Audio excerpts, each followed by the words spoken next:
Dun dun dun dun dun dun. Na na na na na na na na na na na. So yeah, Lord of the Rings. I'm a huge fan of the Lord of the Rings. I think it's pretty evident. We actually watched the Nostalgia Critics review of the Fellowship of the Ring, and it's taken us a hot minute to get to the Two Towers. But much like Sam and Frodo's journey into Mordor, these things take time. And yeah, the Two Towers. I will say there's multiple things involving Lord of the Rings. Okay, so here's the kicker when it comes to the Lord of the Rings. I own the Blu-ray 4K, the 4K Blu-ray extended edition. Well, it's standard edition and extended edition trilogies. So yeah, this is one of my prizes in my physical Blu-ray collection. And then not only that, but also these. I know we're talking about Two Towers, but Lord of the Rings Two Towers by EA Games. I gotta be honest, this was one of my favorite games to play back on PlayStation 2. It was a good button mash and beat 'em up. Also had like some really cool archery segments and all that. And then Return of the King, also done by the same company, very good in its own right as well. So yeah, these movies, this media franchise has a lot of. It's very near and dear to my heart. So, The Lord of the Rings: The Two Towers. A lot of people say that this is like the this is the not as good movie in the trilogy. A lot of people say this is their least favorite in the trilogy. Since when? I've heard several people say it. It's because of the fact that it's that there's parts of it that drag on way too long as compared to Fellowship, and it doesn't have as many epic set pieces as Return of the King. No, Return of the King is hands down the weakest. Two Towers is the best, easily. Really? Yes. I've always heard people say Two Towers is easily the best one. Okay, well. It's just like Star Wars, basically. Mm. It's like literally the middle one's the best one. The ending's probably the weakest, but the beginning's the second best one. Mm. Well, but I don't know. Maybe I've just had friends with weird tastes that happen to line up with mine. Well, no. I've heard other people defend Two Towers and say it's the best because of, well, a lot of people point out Helm's Deep. Yeah, Helm's Deep is all well and good. Helm's Deep alone basically can carry the movie by itself. It's like one of the most epic battles and set pieces of all fucking time, basically. Yeah, but not only that, but also certain story points and all that. Actually, Doug pointed this out in his 11 dumbest moments in the Lord of the Rings, movies, and I think that most of them were in Two Towers, but it was on the lower end, whereas on the higher end, Return of the King had the most the highest up dumb moments on the list. But all the stuff about which one's the best, personally, if I had to choose, I don't know.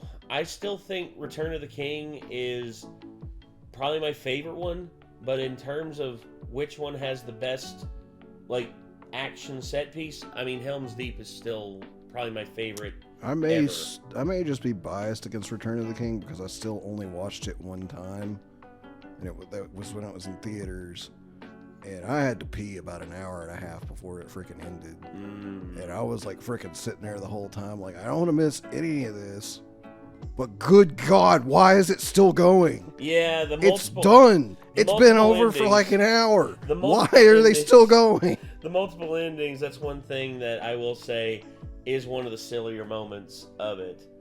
That was actually my dad. I'll say this: my dad, his favorite is Fellowship of the Ring. My dad loves Fellowship of the Ring. His least favorite is Return of the King because of how extended the endings are. And I understand it. I get it. It's just one of those things. But for me, I think Fellowship is the weakest. Two Towers has the best battle scene, and overall I think it's second best, and Return of the King is my favorite.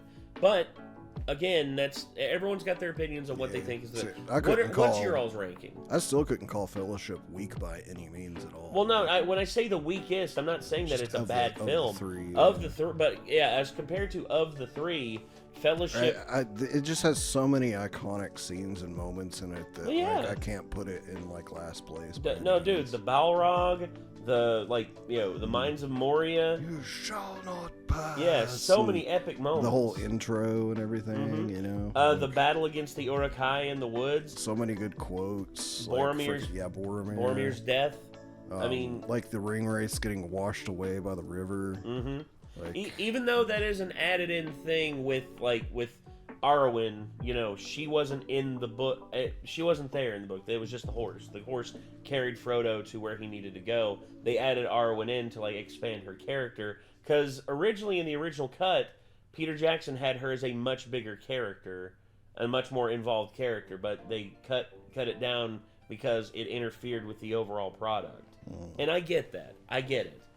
But this movie has possibly the greatest epic battle scene in a film ever with Helm's Deep, and it's portrayed beautifully in the video game too. If you all haven't played the video game, please do yourselves a favor and check it out. It is amazing. Because the Battle of Helm's Deep in that is also really good because there's multiple segments to it, and it's really epic. Yeah, I never actually played it myself either. Oh, dude, it's good. If they ever release it on PC, I may played like a tiny bit of what I think was probably that game at my buddy Shane's house when I worked at FYE. He was one of my co-workers there. Yeah. And he liked it a lot, so he was like, "Oh yeah, you got to check it out." So that was probably the one he was letting me play a bit of, but I never actually got to play enough to really appreciate it. The only Lord of the Rings game I've ever actually played is Middle-earth: Shadow of Mordor. So. Shadow of Mordor is I have the better... Shadow of War on my backlog, but I still haven't got to it yet. Shadow of Mordor is the better Lord of the Rings game. If I'm being perfectly honest there. There's no bias or anything like that. I love those games, but Shadow of Mordor, again, fuck you, WB, for shutting down Monolith. Fuck you, dude. Anyway, so... And for monetizing Shadow of War stupidly, too. Yeah. So, anywho, we have here The Lord of the Rings, The Two Towers by the Nostalgia Critic. Let's see what old Dougie Fresh has to say about it. Are you ready to get into this, Nick? Let's go. This episode brought to you by Factor, America's #1 ready-to-eat meal kit. Check us out at Midwest Gaming Classic, April 4th through 6th. Yeah, I'm getting to the point Wisconsin. where and check us out I don't know what freaking groceries to buy for myself. In Chicago, Illinois. Hope to see you there. And it's just, I'm so lazy about just, wanting to make anything that I'm like, maybe I should just try something like that. Maybe you should. Also, everyone, during the segments that have footage from the movies, I'm going to be putting this up because we have been getting claimed left and right from different movie studios out there over the footage that Doug uses in these comps or in these reviews. So if you see this copyright protection filter up, don't worry. I will try to take it off whenever it's just Doug talking, but whenever it's footage from the movies, just to keep it safe, I'm going to keep it secret, keep it safe. I'm going to have that up. So I have to add it and post some too. I will probably do that. You might miss it on certain parts. If I do, well, just doing this here will make it a lot easier on myself in post. Anyway.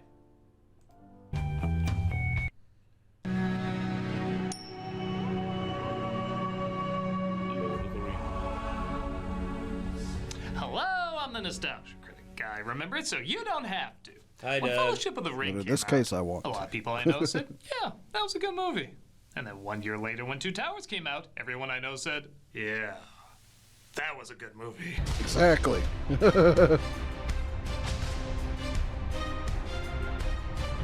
Where I described Fellowship as an impressive film, but ultimately a proof of concept, Two Towers is the flick that said, okay, enough fooling around. Let's make people really give a shit. So, also another thing about Two Towers that we did mention. We mentioned Helm's Deep. We mentioned a few other things. Theoden's storyline, which rest in peace to the actor who played Theoden. And also, Andy Serkis as Gollum. Yep. Good God. The fact that Andy Serkis hasn't received any nominations for the characters that he's played in mocap simply because of the Academy's rules and standards, suck a dick. What the fuck is wrong with you? This is the film that got people going, yeah, I'll check out the next one, to why do I have to wait a whole year for the next one? Where am I supposed to get my Gollum fix, Dobby? Dobby's a f***ing Putting up the characters and introducing even more people in conflict. Yes! The grouping of stories actually made the pacing a little better and allowed the audience to really see the impact these situations were having on our leads. There wasn't as big a rush to introduce so many characters and go from place to place. Here, there are only two things you were really supposed to care about. Rohan, the hobbits, and if there's time, maybe a talking tree. And even that you really end up caring about. Yeah, the Ents. Like with all the films. Most of these trees were my friends. Saruman, a wizard should know better. Though it isn't perfect, there's still some characters being done wrong, like... Gimli's Stop dumb. shitting on Gimli. Why? Why are you doing this? But still, this was a Comedically. huge step up from the last Yes. one, which was already pretty impressive. As before, there's a lot to talk about, so let's jump right in. Let's look at a story about Two Towers that weirdly doesn't have much Two Towers in it. Let's take a look at Two Towers. It's the story of, like, The between film the two opens with a towers. dream sequence with Frodo remembering what happened to Gandalf. Even though I'm not sure how his subconscious saw all this happen, but who cares? This intro somehow managed to out-badass the previous one. Yeah. Am I crazy, or did they sing Bon Voyage there? I guess it's better than singing. Just a dream. Frodo wakes up, though. Both him and Sam continue their journey to Mordor. This other stuff, it's not bad. Nothing ever dampens your spirits, does it, Sam? I can think of something I'd like to get dampened. Stop They realize it. they're going around in circles, though, and start to put together they're being followed. What's that orange stink? Can you smell it? Yes, I can smell it. Sorry, I put a little chipotle on that elven bread. They're approached by Gollum, played by Andy Serkis, who half the time looks very CG, but it's still good CG for 2002. And the other half of the Oh, time, amazing. I swear he's really there. Part of that could be they made a last-minute choice to use the shots where Serkis was standing in because the performances were better with Ashton and Wood. And I think doing so helped the animators figure out the lighting and texture better. I mean, think about it. This is over 20 years old, and look at this. That's not a CG head. That is Gollum's head. When was, okay, Doug. Yeah, 3 months ago is when this was posted. This is actually 25 years ago, because 25 plus years ago, because a lot of the productions of these films was done in like 1998, 1999. Dude, that's crazy. And yeah, for this being 25 years old, and the quality of this, like look, okay, look That's at not this. a CG arm. That is Gollum's arm. He won. Yeah, look at that. Just 25 years ago, and look at the CG we get now from like a lot of the big studios out there. With budgets way more than this. By the way, you know what the budgets for each of these films was? $94 million. How much was... Oh, someone reminded me of this again. How much was the production budget again for the last Airbender movie, M. Night Shyamalan? $150 million. Son of a bitch, that still pisses me off. And look at the crap we got from that versus this majesty of just wizardry of computer-generated imagery. God. 100% looks like he's there. Talent. Talent. You see that? That is talent. On set. We'll be nice to them if they be nice to us. Takers of us. At first, I was a little concerned about the voice.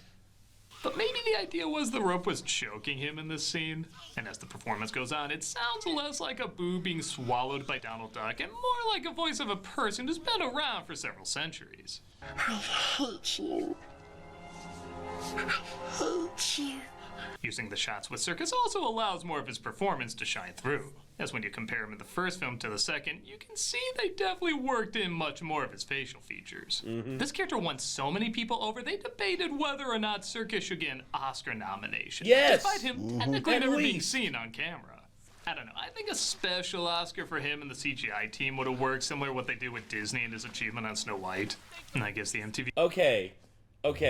So, The dudes from Corridor Digital pointed this out. This scene right here is so impressive for CG because this is Circus actually like swaddling around in water. Water is so hard to key around because it's clear, it's corporeal, you can see through it. And they were able to mask around this so good. They pointed out there were a few places where Circus's leg hit or his hand hit that Gollum doesn't hit or anything like that. But they said 95% of it is perfect. Perfect. And that is a tribute to just and also the guy that did the CG for this, guess how many other films he did CG on before this? None. This was his first time using CGI. Damn. Talent, ladies and gentlemen. Talent. The CGI team would have worked similar to what they did with Disney and his achievement on Snow White. And I guess the MTV Movie Award will have to be enough. And Peter Jackson, who do you think you are, you f***ing hack? Shame on you! Go f*** yourself! Sorry to keep cutting it. It's the best acceptance speech ever. Yes, it is. Gollum agrees to show them the way to Mordor while Merry and Pippin are catching a ride on the Uberkai. Thank you. Remember, 2-drink minimum. Oh, for God's sake. Not flesh. Ooh, half of Kevin Spacey's text. Oh! Aragorn, Legolas, and Gimli followed them through the shots and made everyone at least Google how much a New Zealand vacation is. The Uruks turn northeast. They're taking the hobbits to Isengard. To Isengard, taking the hobbits to Isengard. Yeah. The potatoes meme. Before the potatoes meme, they're taking the hobbits to Isengard. God, I remember that. Potatoes, but I'll take it. Saruman's forces start invading several parts of Middle-earth, forcing families to separate. You take your sister. Papa says airplane must not fight heralds. What the hell did that kid say? Papa says airplane must not fight heralds. Is this in our Tolkien language? Ease. It's a good point. I couldn't Our understand heroes that enter the either. Kingdom of Rohan, where King Theoden, It might have been played by the Bernard accent. Hill, has clearly... Yeah, Rip Bernard Hill. But I think it might be just the accent. And plus, it being a very high squeaky voice with that accent, it's very hard to discern what they were saying. I think she was saying something about, like, the boy, like, with the horse riding. I can't remember. They never recovered from arguing if Jack could fit on that wooden frame. Ouch. Carl Urban plays Aeromira, Miranda Otto plays Eowyn, who tell the king his son is seriously injured by Saruman's army, but the king's aide named Grimer Wormtongue, who, get this, is also bad in this, tells him that's not true. Saruman the White has ever been our friend and ally. He's played by Brad Dourif, wearing a Play-Doh mask from the Gary Oldman and Danny DeVito villains playset. How long is it since Saruman bought you? What was the promised price, Screamer? One day, I'll He's be literally blonde. like the cliche of like the evil like advisor whispering in the king's ear, you know. like the freaking dungeon scene. That's what I was paying tribute to. Yes, of course. That man is clearly evil. Like, No, he isn't. stop listening to him. He's evil as shit. Good Lord. I can't remember exactly what they said in that, but it was something along those lines. Banishes Aeromira, but he continues to hunt down and kill Saruman's army, bumping into our heroes crossing into Rohan. Speak quickly. Give me your name, Horsemaster, and I shall give you mine. Okay, every once in a while Gimli has a cool moment. There's even occasionally a funny moment when it feels less forced. The trees are speaking to each other. Gimli, lower your axe. I would cut off your head if it stood but a little higher from the ground. You would die before your stroke fell. I also like Legolas sticks up for him. Like they have a rivalry, but when it really counts, they do have each other's backs. 100%. party of Urukai westward across the plain. Aeromir tells him, though, that they found the Urukai they were chasing and left none alive. So it's unlikely the hobbits are looking I'll add for... the copyright protection in post-production, because I don't want... I keep duffing over the moments with Doug. It's just like, Or I survive. knew it was going to be We piled difficult. the carcasses and burned them. I'm sorry. I'd give you a hug if your head stood but a little taller from the ground. Oh, cool. They make their way there, but aren't able to find them. It's one of them wee belts. Broken toe! Fun fact, Mortensen. We We know. We know! I know! Sorry, I became a meme. Well, did you know why kids love the taste of Cinnamon Toast Crunch? Oh, it's also a meme? Yeah. Well, have you seen B movie? Aragorn tracks their footsteps, though, and realizes they may still be alive. A hobbit lay here. Their hands were bound. Their bonds were cut. Yes, they were bound, unbound, bound again, and then unbound. Yeah, Okay, that was always a little bothersome for me because their hands were unbound when the horse fell. Then they cut the ropes off, and then their hands were unbound again. It's like, love you, Pete, but that's a little bit of a continuum error. Now, if you'd have had them with their hands over their heads like that, ah! And then Mary pulls them out of the way, then that would have worked. I think that would have worked. Still worked thematically in their hand and continuity wise. In the extended version, didn't they fix that? I think they did, actually. Because I think they at least made it look like one of them had gotten the bindings off before that particular part. Yes. Yeah. And so he was referring to when the horse came down, I don't remember exactly how they did it, but I think they made it work just a little bit better in the extended version. Yeah, which Doug is watching the theatrical versions here because that's, it's the standard. A lot better, but they're still goof-ups. What madness drove me there? A flashback shows they were chased into the forest until they discover an unusual creature. I am an Tree herder. Treebeard, some call me. I stalked many a Ronald McDonald play place. Jeffries Davies also does the voice of Treebeard, which surprisingly isn't that distracting. And he says he has to take him to the White Wizard.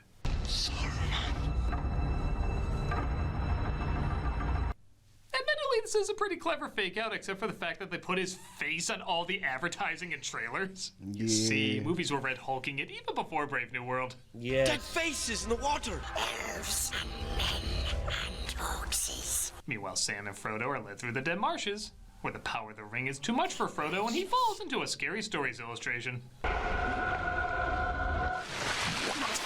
Gollum saves him, which quickly creates an interesting setup, like maybe he's not as evil as we're led to believe, as Frodo and him form a strong bond, both being possessed he's really by the not ring. evil at all. That's the thing. It's the ring. Yeah, it's the corruption of the ring.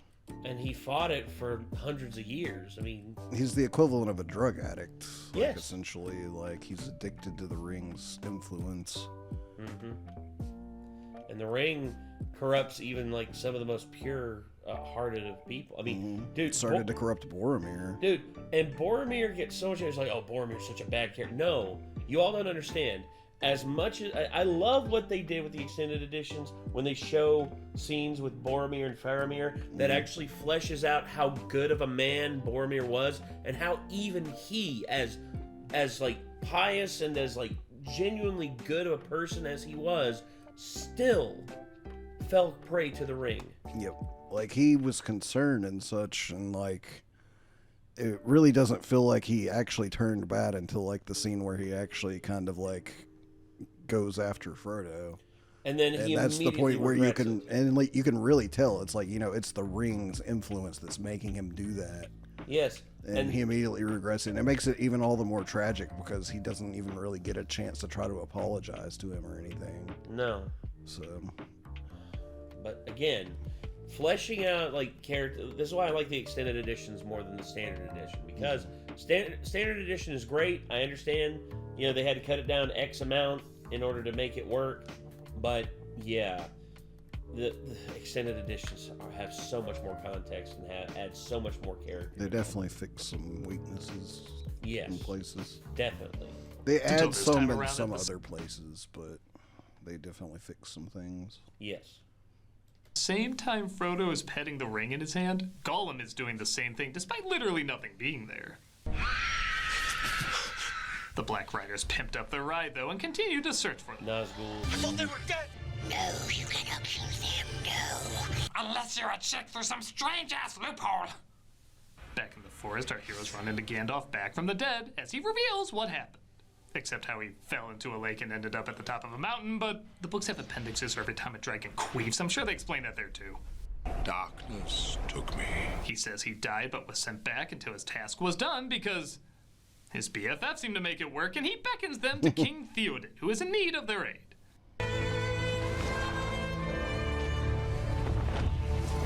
It it's impressive through the backstory and visuals how quickly you care. As good as like the main theme is, like that's one of my favorite pieces of music right there. I will never forget when this is another reason why Return of the King is my favorite one. The ride of the Rohirrim into Minas Tirith. I will never forget Theoden's speech, knowing full well that they ride to their deaths because the enemy is just so massive and insurmountable, yet they don't care because this is the last charge of man, and we will stand by our brothers in Minas Tirith.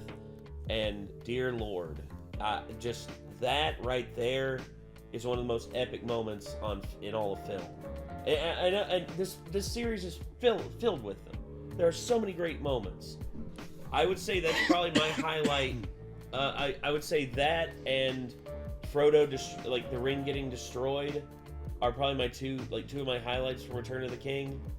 But I know what you mean. The theme here, like here's the thing, the theme of basically the theme of the Rohirrim, I love it as much as I do the main theme, because dun dun dun dun dun. Na, na, na, na, na, na, na. Whereas here it's na na na na na na na na. Yeah, it's so good. There's so many great themes in this. Howard Shore, great work on the score. Basically, like this shot right here, like anytime like I'm trying to imagine for like Dungeons and Dragons, like approaching like a medieval like tavern or whatever, I kind of picture this with like that music kind of playing in my head. Yes. Yeah. Yeah. These people and what they used to be. And due to I can't remember if it's Skyrim or Oblivion, but also that just a lot of the times have that freaking music in my head too. Which one is it? It's gone from my files right now. It's been archived for the moment. But I hear you. a lot of people will probably immediately know the one I'm thinking about, like that just medieval tune that they play in the Elder Scrolls. That's just so catchy. I know what you mean. Not the theme song, but the like the exploration music. With like it's the one that's like got like the kind of harp string kind of sound in it. Yes, I know what you're talking about. I've seen Chad play enough Skyrim where I've heard that theme a lot. So I think I played it during a D&D session, and you guys were like, "Really?" I believe I played it during session 0 for Icespire. Yeah. When you guys were making your characters, and y'all were like, "Oh, come on, really?" Yeah, exactly. Like, yes. Yes, like, of course. Good. Yes. It's good fantasy music. Yes. Still could be. The music alone has a quiet yet epic weight that can work either as a dignified funeral or as a triumphant return.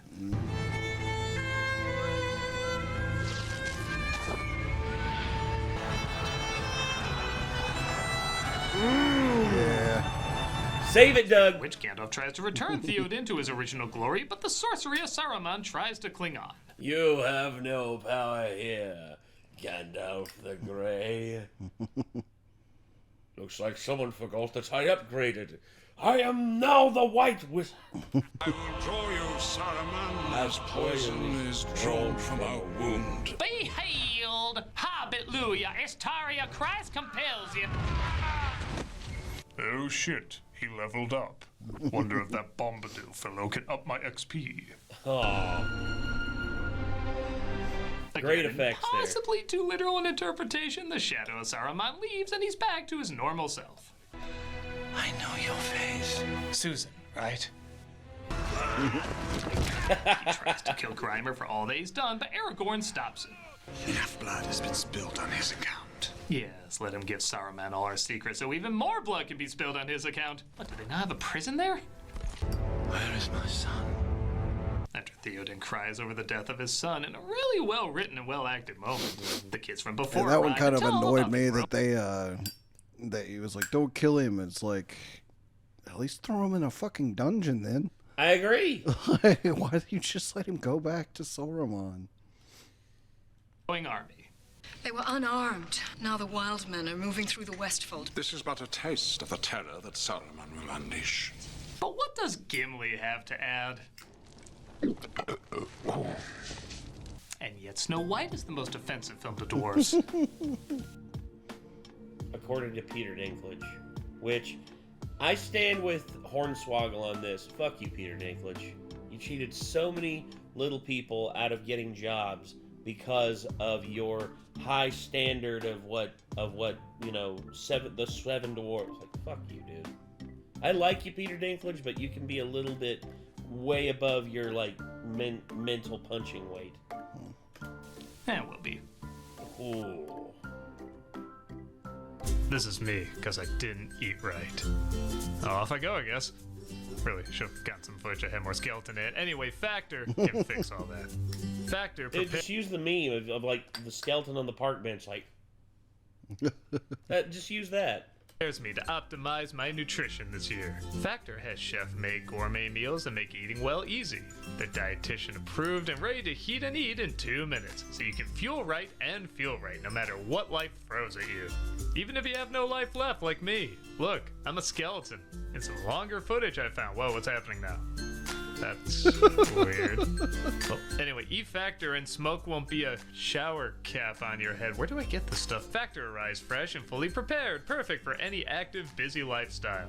Lose up to 8 pounds in 8 weeks with Factor Keto meals. Based on a randomized controlled clinical trial with Factor Keto, results will vary depending on diet and exercise. Exercise like this version of me. That's right. Oh my gosh, I'm so much healthier, but I'm still skeleton working out. Is it really hard to do if you have no fat to stop you from doing that? What else I got? Here's one where I'm a DJ. It's really hard to do without tendons to make your, you know, skeleton move. Yeah, true. That somehow. With 40 it's hard to build muscle when you don't got any muscle, too. It's true.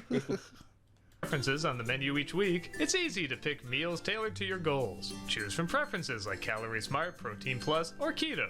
Factor can help you feel your best all day long with wholesome smoothies, breakfast, grab-and-go snacks, and more add-ons. This is me as a slightly different skeleton. Factor can keep your tusks shiny and bright. Reach your goals this year with ingredients you can trust and convenience that can't be beat. I'm not even kidding when I say these meals taste really, really good. They taste really great. I can't even think of a bad one I've had. It's actually kind of amazing how good these are.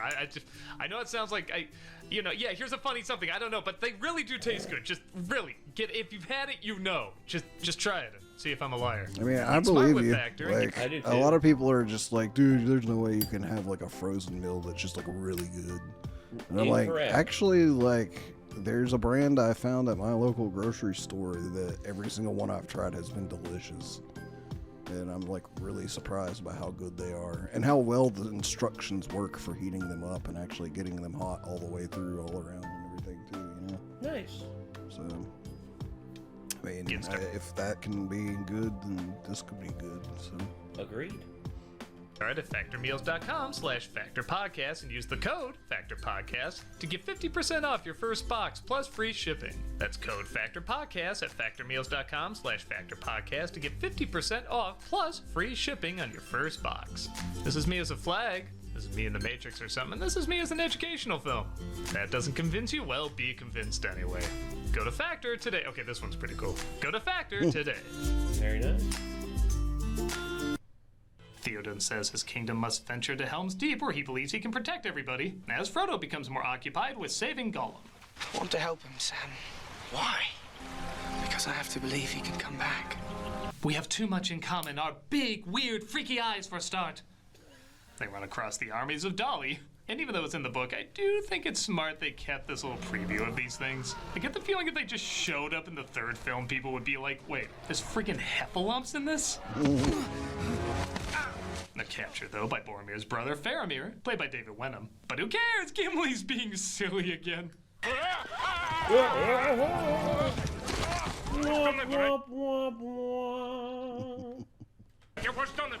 Can we drop by Willow's house and make a trade?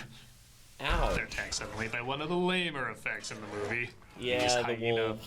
Rancors. And our heroes impossible themselves on their horses and fight. I still like the wargs. I do too, the concept. Oh, the wargs in The Hobbit look way better. Yeah, that's true. But I will say this, the wargs here, not the worst, but still not the best. Mm-hmm. we now have a smell bad joke from Gimli. 2 more bodily functions and he'll be a Big Mama's House sequel. Oh. Aragorn gets caught on Yeah, I one of never the really ones, thought though, about just... it. I still always really respected Gimli and liked him, though, despite all this.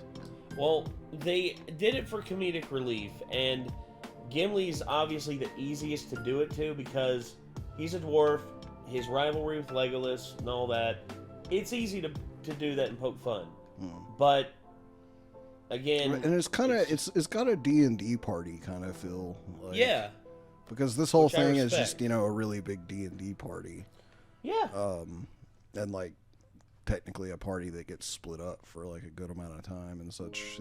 It tells a story D&D has trouble telling because you can't really split the party the way they split it in this. That's true.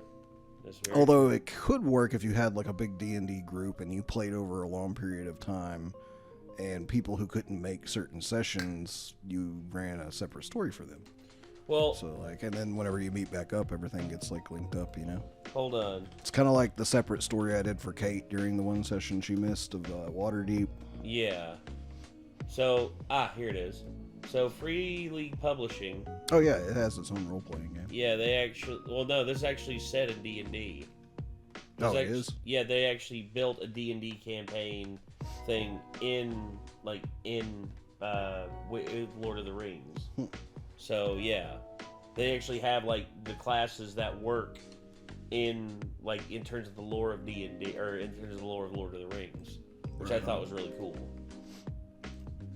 There's also a really neat, I don't know if it's still supported or anything, but there's a war game based off of the Lord of the Rings, and it literally has miniatures, kind of like Warhammer. And, you can play through the different battles and scenarios based off of the book. I used to have the book for it a long time ago just because I bought it because I thought it was cool. Yeah. Running off a cliff as animals instinctually do. Leave the dead. Well, I'm keeping the jewelry. Meanwhile, after Saruman invents bombs, and the book are kind of cool. He greets his army of extraordinary magnitude. There is no such force. You spoke too I've soon, been here Bremer. for days. How did I miss this? Follow-up question: how'd they see that small-ass wave all the way in the back? It's aura. It's Christopher motherfucking Lee. Yeah. When he raises his hand to be quiet, you be the fuck quiet. Even what's the crazy thing about this? Christopher Lee is the only cast member to have ever met J.R.R. Tolkien while he was still alive. Oh, really? He was the only one to meet him. I didn't know that. Yeah. Well, it's because Christopher Lee right here was in his 70s. He lived to be 93, y'all. And he lived an extraordinary life. Yeah. He formed a metal band called Charlemagne. He formed It's really good, by the way. Yeah, he also did a bunch of missions during World War I or during World War II that basically were like OSS level secret missions, which he never spoke about. And not only that, but he also was going to marry into Swedish royalty, but even the father approved, even the king of Sweden approved, and Christopher Lee denied it because he felt he was not worthy. He spoke 5 languages, understood 8 languages. He was knighted. I mean, literally, one of the most amazing lives a human being could ever lead by that man right there. And he lived to be 93 years old, and... and he's a famous actor. And he's... and not only that, but he played Dracula, he played Saruman, Dude, come on, man. Some of the best stuff ever. They're sent to Helm's Deep as well. Gandalf wasn't dead. Merry and Pippin weren't dead. I guess Aragorn can be not dead too.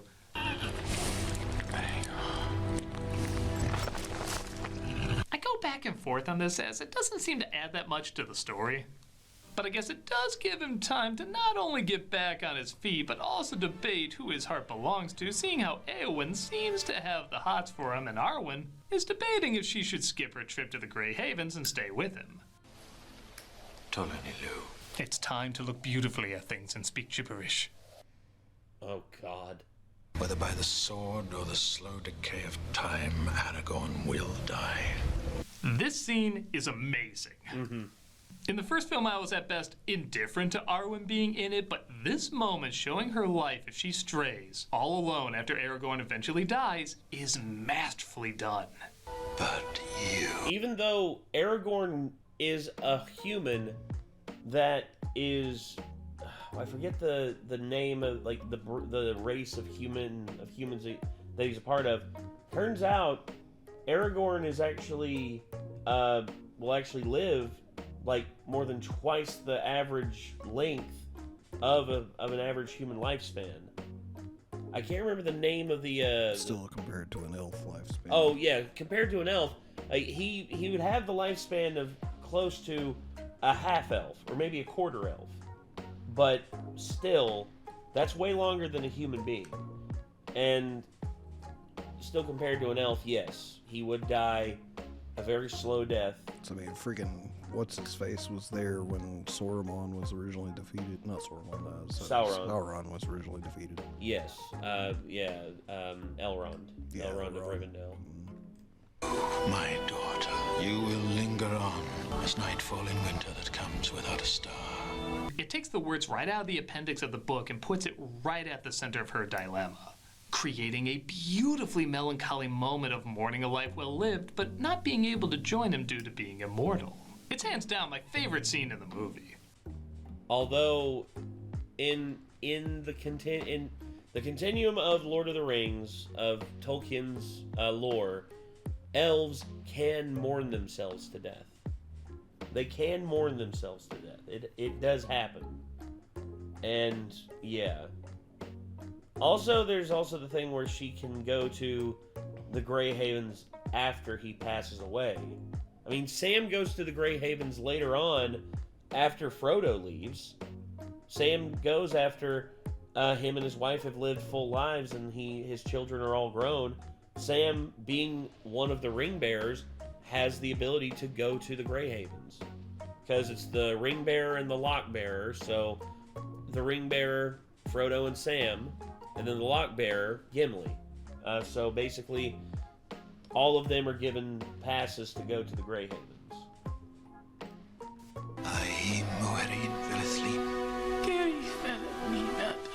Wow, I got every father's wish, giving a speech to his daughter that keeps her away from boys. Go me.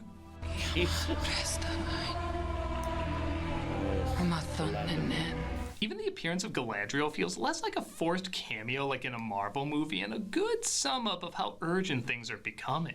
Even that painting of man defeating evil now changes perspective to look more like man being overpowered by evil. Frodo begins to understand. The quest will claim his life. So says my very vague doublespeak I won't go into more detail about.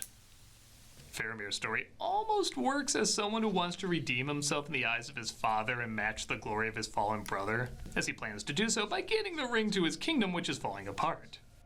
The ring will go to Gondor. That's just one problem. We have no idea why he's doing any of this. Like, sure, to save his people, but we just did this with Boromir. How is this any different? How is it not repeating?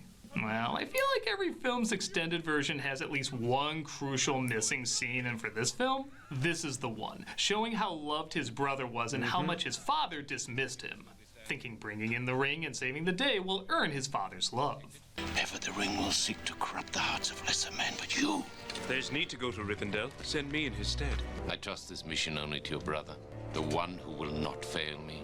Without this scene, he just looks like a jerk, redoing the exact same arc Boromir went through, just not as interesting.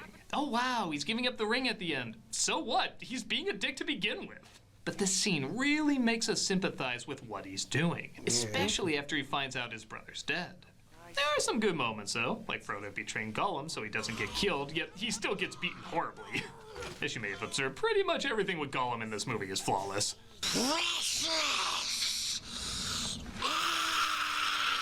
Except that yell's a little dumb.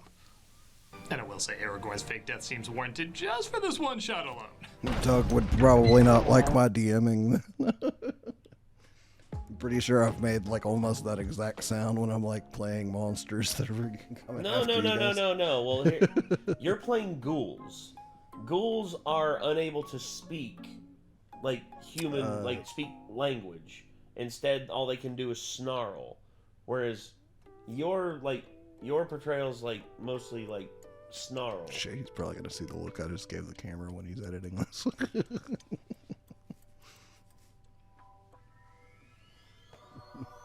Asshole. It's like, you just said something that anybody that is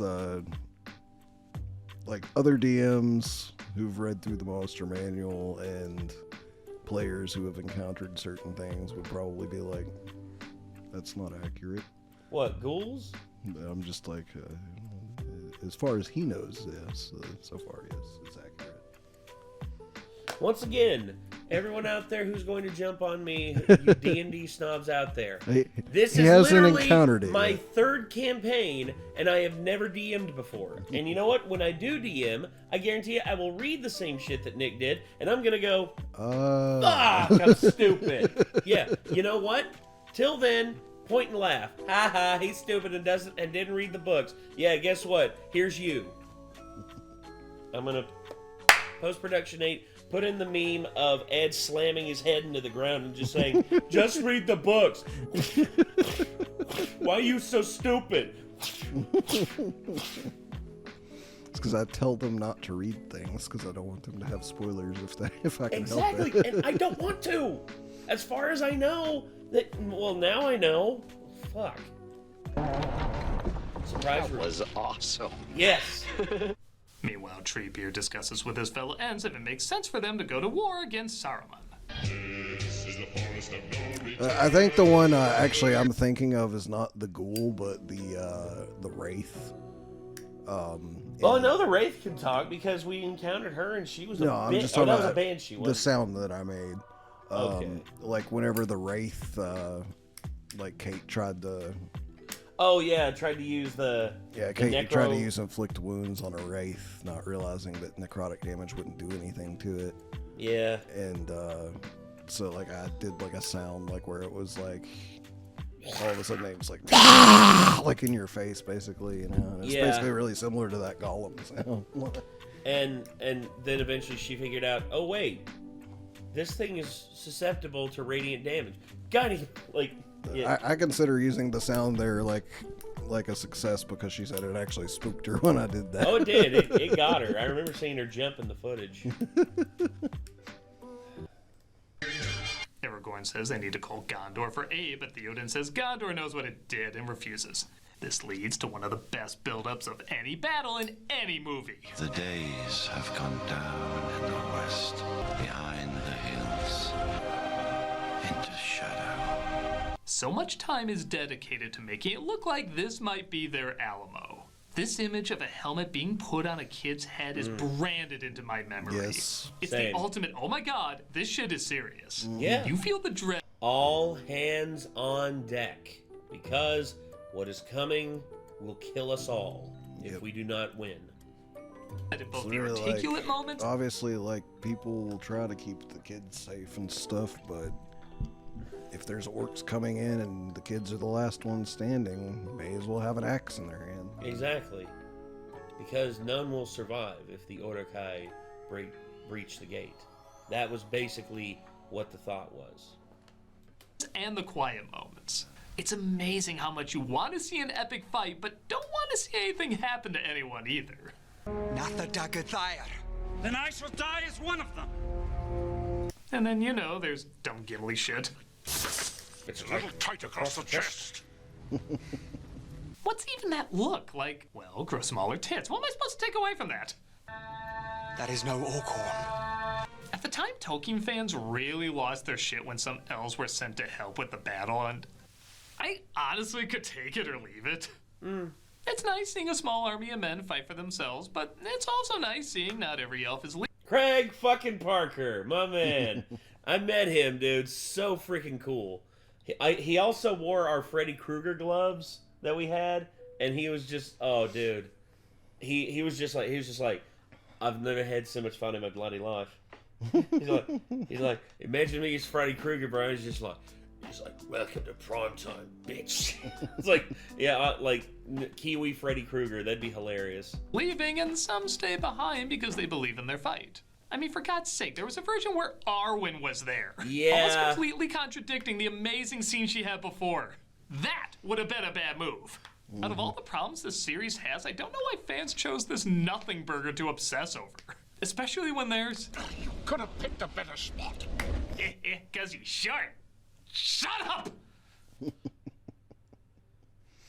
Would you like me to describe the battlefield, or would you like me to find your box? The ironic thing is, this battle is so well built up and feels so real that when it finally begins, it doesn't feel real enough. What I mean is, every time I start to really get into it, something dumb happens to ruin the flow. For example, constantly interrupting the adrenaline rush with Treebeard literally sleep-talking through his scenes. We have just agreed. You are not orcs. Like, I get that to an extent, but this actually, when I originally saw it, the fact that they were cutting to other scenes made it feel like the battle went on for longer to me. Yeah. Like, because I wasn't processing it as like, oh, and this is happening at the same time as what you just saw. I was processing it as like, as this battle goes on and rages, these things happen as well during that time. Yeah. And then we'll get back to the battle, like, and it makes it seem longer, you know? Agreed. It's like part of why it was so epic was the amount of time it took from beginning of the battle till the end of the battle of the film. It was a war of attrition, basically. And with all those in the middle scenes cut out, it would have felt shorter. Yes. So. But, okay, you could argue that's part of the point. People are dying and they're not doing anything. It's supposed to be frustrating. You got the king not really being a great decision maker and instead talking like he's tweeting during an MMA fight. So it begins. Is this it? Is this all you can conjure, Saruman? Your men are dying, asshole. Stop penis measuring your army size. I also think they break open the wall way too early. You want to have that be a big, oh no, we're gonna lose moment, but it happens 5 minutes in.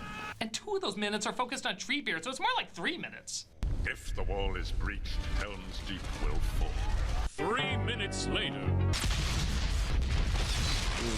And man, for a battle they're trying to convince us they could lose and everyone could die, everyone is too goddamn invincible. Our main characters literally throw themselves into this army of super soldiers, instant death, not once, not twice, but 3 times and never get a scratch on them. The only one that bites the dust is Lothlorien's chubbiest elf, which honestly feels like Hey! Don't talk about Craig Parker like that. token death to make up for the fact that none of the main characters are getting hurt. With that said, what, am I supposed to pretend there's not a ton of awesome here too? The sheer size of this battle is so impressive, mixing CG with practical effects, the awesome cinematography showing its epic scale and how much was really there, the director having himself take out one of the Urukai, this awesome edit. Now, I'm not blind, there's a ton of really cool stuff. I just wish it wasn't interrupted with... Toss me. Don't try to make the jump, toss me. Look what they... You shut the fuck up, Doug. Toss me. Don't tell the elf. That's one of the greatest scenes of Gimli's. Don't tell the elf. Not a word. Look what they've done to my dwarf. Shut up, Doug. It makes up for it in the end. That part was awesome. I don't care what you say. Fair enough. It's iconic. Feel the urgency and that this might be their last ride to their doom. It's like, what did you want to happen? Did you want the dwarf to just suddenly have, like, freaking ridiculously, like, long hops? Mm-hmm. It's like, it made sense in the context of what was going on. True. Untouchable because it looks like they're about to die in literally 2 seconds. However, Gandalf appears exactly on the 3rd day. Look to the east. An hour and a half later to save the day. So you legit forgot he was even in the movie, despite him being such a major plot point earlier. Now that's just damn good pacing. Time for some Carl Urban renewal! Also, the Ents, after seeing Saruman destroy their forest, decide to go to war as well. Not sure how their slow language took all night to discuss not going to war, but then 1 syllable can change their minds, but whatever, this fight's amazing. Yeah. This battle isn't even 1/5 as long as Helm's Deep, but by God, it shows nothing but the best moments, and it's so goddamn cool. Good! Save a tree. Wipe your ass with an orc. Meanwhile, Faramir takes Sam and Frodo to Osgiliath, where Sam finally tells him Boromir died trying to take the ring. Why didn't you bring that up to him days earlier? What are you doing? But one of the riders tries to take the ring from Frodo, who's so possessed he starts to comply. Sam stops him, though, in one of the more intense scenes. I think most people in this moment were like, oh my god, the faculty kid's gonna kill Rudy. I can't do this, Sam. He snaps him out of it, and Sam makes a speech that there are some things worth fighting for. It's all wrong. By rights, we shouldn't even be here. Tell me about it! It's only a passing thing. This shadow. Even darkness must pass. I guess a lot of people at the time connected this speech to being pro the Iraq War, which was going on. I think the idea was more self-defense than in... No, that's an attribution made by desperate news media outlets trying to tie a successful film property to a propaganda thing that was going on. No. These were being made way before even 9/11 happened. Mm-hmm. That's stupid. Invade where your most wanted enemy isn't, but I don't know. Maybe Tolkien would have liked freedom fries. I'm not sure. Sauron's wrath will be terrible, his retribution swift. The battle for Middle-earth is about to begin. At the end of part 2 in a 3-part trilogy. You're making the Hobbit movie sound short. Faramir lets Sam and Frodo go as they partake in some of the lamer writing in the movie. Frodo wouldn't have got far without Sam. You shouldn't make fun. I was being serious. So was I. But Gollum has plans for how to get his revenge. Could let do it. We let the first one end a few pages late. We can let this one end a few pages early. And that was The Two Towers. This is when the movies went from good to awesome. Almost all the little problems the previous film had aren't here. The pacing is much better. You feel everyone's emotional struggle. Nobody feels shoehorned in. And the changes from the book, for the most part, seem to make sense when adapting into a movie. Again, there's little issues here and there, but that's to be expected in something this massive based on something else even more massive. For what these people had to bring to the screen, they truly did go above and beyond. In fact, a lot of people were wondering how on Middle-earth they were going to top it. Well, we'll answer that next week as Lord of the Ring month is coming to a close. Oh, don't worry, coming to a close still means several goddamn endings. I'm a nostalgia critic, I remember, so you don't have to. Dummies are f***ing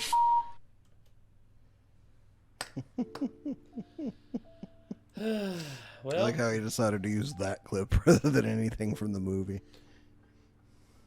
Yeah, I could have used it's a bit tight across the chest. Could have used But he anything. hated all the Gimli lines. I know, and I think that would have been pretty hilarious. But yeah, anyway, I'll leave a like on that.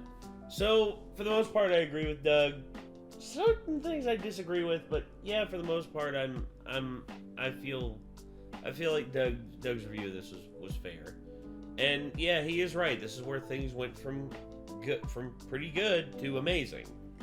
And like him saying that, like I said, is why I was like, really? Like whenever you said you talk to people that like this is like their least favorite. well, of the it's three, because a they're lot like, of people said that it's the middle thing, and thus nothing. They say that in terms of the grand scheme of the story, nothing happens. And I'm just like, bullshit. I hear them say that, and I'm just like, that's dumb. That's dumb. Like I said, this is probably my second favorite. Like, has my favorite battle scene. It's probably my second favorite of the whole franchise. The third one's my favorite, but like the first one is the weakest. But either way, I don't know. People just have differences of opinion. It's okay. I don't hold it against anybody. But all right, so here's the thing: is I will endlessly rewatch the first and the second one, pretty much. Mm-hmm. But I am much more reluctant to rewatch the entirety of the third one as often, like just because of how freaking long it is. Yeah. Especially the extended version. Well, I don't mind watching any of them, dude. I'll watch all of them. I will watch all of them again and again and again because they're some of the greatest films ever made. And they're truly in terms of fantasy, some of the best I think we'll ever see. But all right. Anyway, everybody, I think that's gonna do it for this one. So hopefully y'all enjoyed. But for now, we are going to be ending it here. This was Lord of the Rings 2 Towers review by the Nostalgia Critic. Hopefully we'll see you in the next one. So till then, everybody, I am Nate. I am Nick. Y'all be good people.